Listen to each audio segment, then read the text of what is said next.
আসসালামু আলাইকুম। আজকে অনেকদিন পর একটু ফ্রি হয়েছি, তাই পোলাপাইন নিয়ে যাবো বিলে শাপলা তোলার জন্য। তাই আজকে আমার সাথে যুক্ত হয়েছে রিমন, মাইন, ইয়ামিন এবং জিসান। নৌকাটা খুবই ছোট, তাই জিসানকে নিতে পারলাম না, এখানে রেখে গেলাম।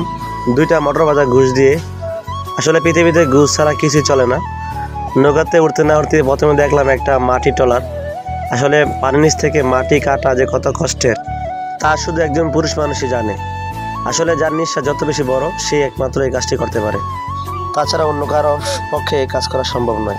2015 সালের আগে আমাদের এই বিলে আমরা কখনো শাপলা ফুল দেখিনি, কেননা আমাদের এই বিলে তখন নৌকা নিয়ে আসতে মানুষের অনেক কষ্ট হতো। তখন বিল পুরো ফাঁকা ছিল, অনেক ঢেউ ছিল, প্রচুর মাছও ছিল। আর এখন বর্তমানে বিলে অনেক বন, কোনো ঢেউ নাই, তেমন কোনো মাছও নাই। অবস্থা খুবই ভয়াবহ, কেননা আশেপাশে যতগুলো খাল আছে সবগুলো খালি বন্ধ হয়ে গেছে। জোয়ার বাড়ার পানি এখানে আসা যাওয়া করে না, তাই এদিকের পানি সরতেও পারে না। কৃষকের খুবই কষ্ট হয় জমি জমা চাষ করতে।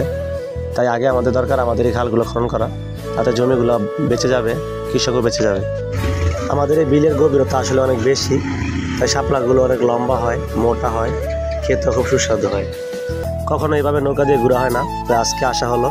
আর নিজে হাতে শাপলা তুলে খেতে ভালোই লাগে।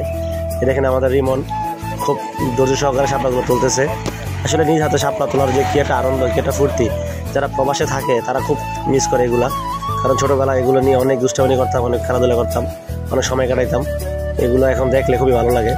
তাই হয়তো আমার এই ভিডিও করার উদ্দেশ্য যে মানুষ দেখুক আমাদের জগৎপুর বিলে কত সুন্দর শাপলা হয়। তুলতে তুলতে প্রায় আমরা অনেকগুলো শাপলাই তুলে ফেলেছি।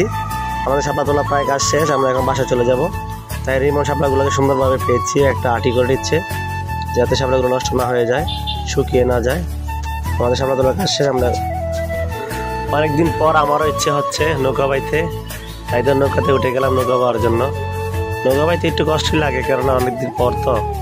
আকাশেও খুব প্রচণ্ড বার, মনে হয় বৃষ্টি হবে। আসলে মুখের কথা মুখে রয়ে গেলে এদিকে বৃষ্টি নেমে গেল।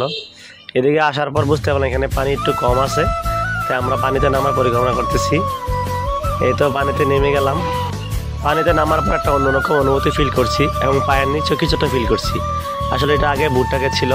আমাকে না জিজ্ঞেস করে রিমন এবং মাইন দোনো পানিতে লাফ দেয়। রিমন পায়ে এবং মাইন পিঠে ব্যথা পায়। আসলে ব্যথা পাওয়ার পর খুব হাসি পাচ্ছিল সবার।